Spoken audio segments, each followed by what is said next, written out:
Today's the day you've been waiting for. Today's the day I put those 2 citrus trees in the ground and that 1 Hachia persimmon tree. So I'm going to plant a Cara navel orange, a Washington navel orange, and a Hachia persimmon. Now I know what some people have told you, but don't do it. Never amend your hole. Now I know what you've heard in the past about putting amendments, compost, fertilizers, whatever, into your hole that you dig for your tree. Do not do it, no matter what you see. A tree will grow best if you put it in the native soil. It'll grow, it'll learn, it'll adapt, and it'll do well. If you make it really, really easy in the beginning, you'll pay for it in the end. Trust me. Worst case scenario, you'll end up with a dead tree. So, what do? If you live in a place like me, the only amendment you can use is pumice, right? Little stones, because I have a lot of clay in my soil, and I add pumice to it. So we do about a 75% mixture of soil to a 25% pumice ratio, and what that does is it really increases the drainage. It makes your tree happy, and no tree is happy that sits in moist, soggy soil, okay? You get root rot, you get trunk rot, you get anything. So let me show you how easy this is to do. It takes a little bit of sweat labor, right? But other than that, it's simple. Here's the Cara navel that we're gonna plant. It's a great, great fruit tree. One of my favorite citrus. We picked this up at a local nursery, and there you go. This is a dwarf navel, so it's not going to get huge, but it'll give us lots of food production. Here's another dwarf navel, and this is a Washington navel. This is another really tasty tree, really great citrus. It's super easy to grow citrus in Southern California. The one thing that you will battle every year is leaf miner. And leaf miner is a little worm type bug that gets underneath this layer of this leaf and just mines right through it, tunnels right through it. You could typically tell leaf miner from curled leaves. You could spot it early. Neem oil works well. They also have leaf miner traps that you can put on. This tree looks really, really good. Nothing going on here. I do have a little bit of leaf miner, not a major issue on that Meyer lemon because it's a much older tree. It's exposed. But if you see right there, that white box, that's a trap for leaf miner, okay? Spray it with neem oil when the sun goes down so you don't burn the leaves, and you'll be good to go. So we're gonna put these navel trees in the ground. I'm gonna need this tripod. And if you walk over here, I'll show you what I'm really stoked about. Is this Hachia persimmon tree. I can't wait to get this in the ground. I love persimmons. This is a Hachia. They're really delicious. It is a astringent variety, so you have to wait till this is totally ripe, mushy like a jelly to eat it. We're also going to get a Fuyu, which is a non-astringent variety. You can eat it just like an apple when they're crispy and they're delicious. I'm super, super happy.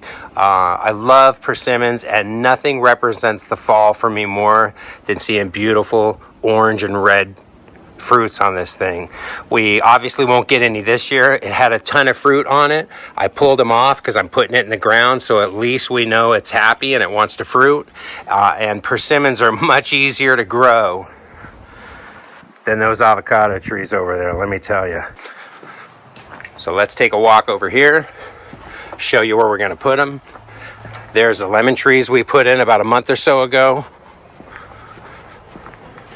And here's the ground we cleared last week or the week before for those new trees.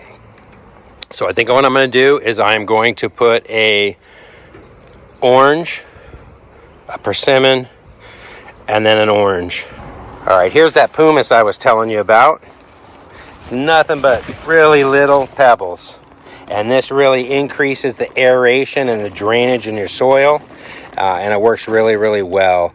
You can use this on almost any fruit tree or tree that you ever want to plant if you live in clay soil.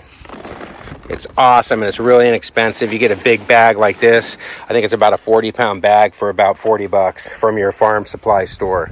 The fall is here. We're all decked out. Have your tools. One of the easiest things to do if you run into hard clay soils, get yourself a digging tool. I used this when I removed the shrubs, showed you how easy it was to use.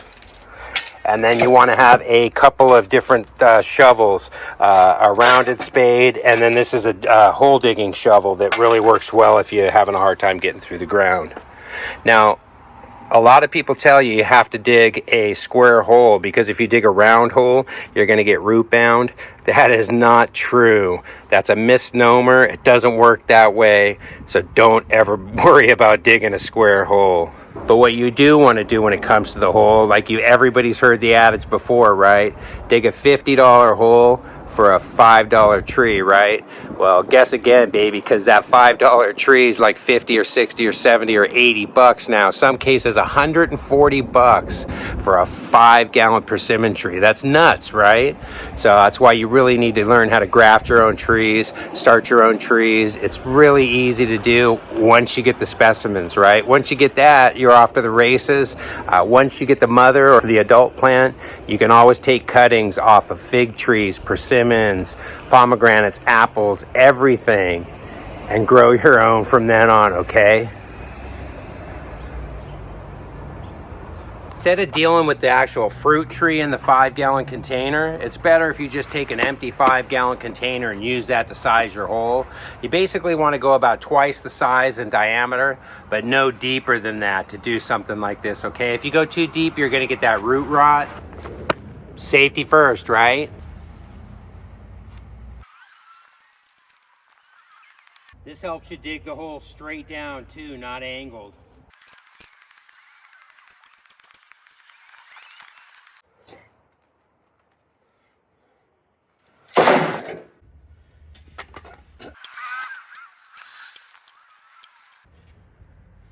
Down into that clay layer, which is about 8 inches down. There's that clay layer that we have here in SoCal in Orange County, that beautiful red clay. It's bad in that it's hard to dig through, hard for root penetration. It's good because it's so hot here, it holds water. That's moist. That's nice. Mix that up with some pumice, you're good to go. This is the No Dig Garden channel, right? So there is a footnote. You can't plant a tree without digging. These are days you just don't need to go to the gym.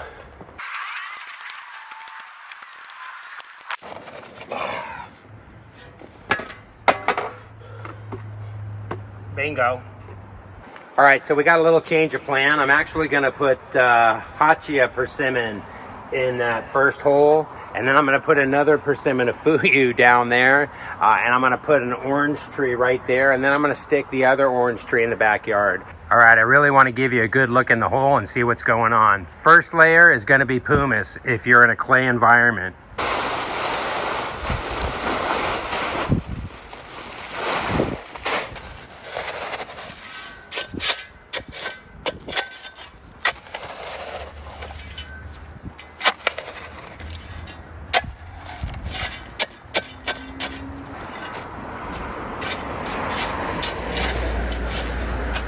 In your wheelbarrow, you've got different layers of soil. So this is the bottom of the hole. So this is moisture, has more clay, probably has more nutrients. And on the bottom of the wheelbarrow is the top layer of soil, which is more deplete of nutrients due to the sun, as well as all that flowering ice plant and bushes that were there for all those feeder roots. So you want to mix this up. So take your shovel and actually just mix this up. In addition to that, you're going to mix this with the pumice too. So throw some pumice on top, mix it up, throw it in the hole after you put your tree in. So now it's time to fit the tree.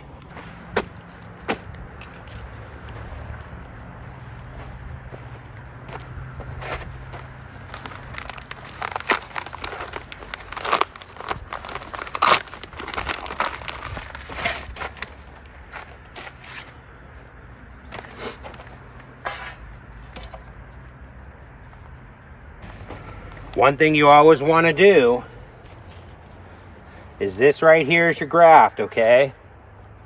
You always want to face that graft north, okay? So it doesn't get burned by the sun, all right? So north in my neck of the woods is right there. Doesn't matter where you want that foliage. It's basically where that graft is, okay? And you never want to bury below this root ball.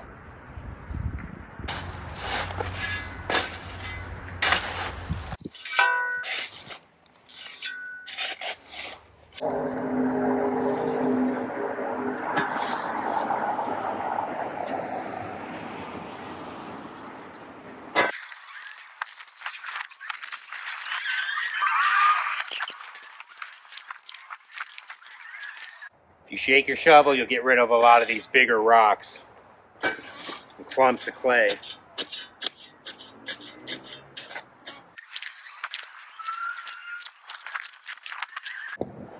All right, now's a good time to get over here, tamp this down.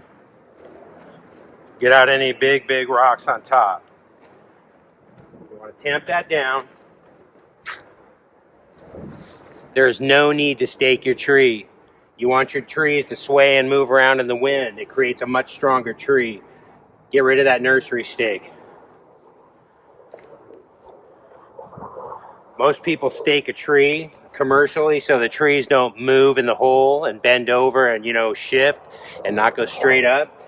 But if you tamp that in, water it in, check it, you'll be good to go. Plant it straight the first time.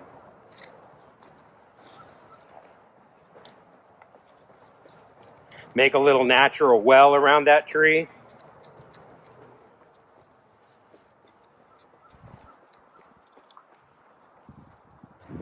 And then fill that, if you want, with compost. Fill that with mulch. You do want to get it level though. You don't want your water running off when you water it in.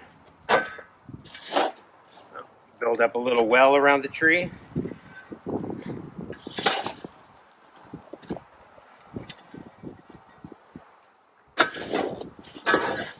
Use some of that deeper dirt, less seeds in there.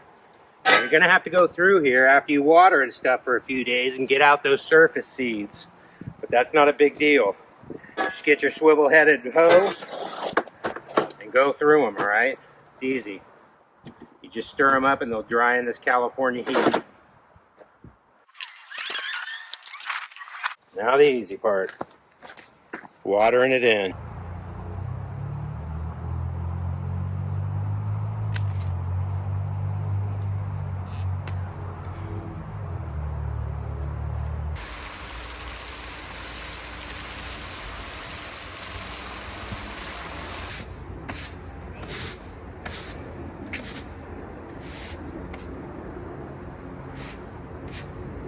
That's as easy as it is to plant a fruit tree. Remember, do not put anything in the hole except pumice for extra drainage if you have clay soils. Otherwise, just put native soil back in there. Don't put any mulch in there. Don't put any compost in there. Do not put fertilizers in there.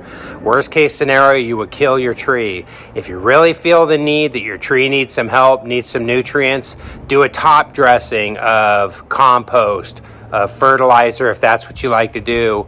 We always use compost. We believe it's a way better way to go. Feed the soil, not the tree. If you feed the soil, you're going to feed the tree in the long run, and then mulch it in. But do not mulch or cover around that base of that tree. You do not want it to rot. You'll get root rot if the hole stays way too wet, gets too much moisture, doesn't drain.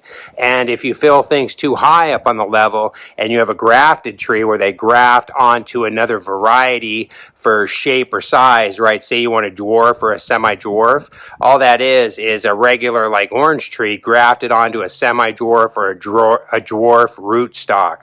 So if you get soil above that graft, a lot of times what will happen is that grafted wood will spread out their own roots, take over, and now you're going to get a full-size tree or whatever that tree size was. Have a great day. If you learned something, please hit me up with a like, subscribe if you already haven't. It really helps me out. And we'll see you on the next video.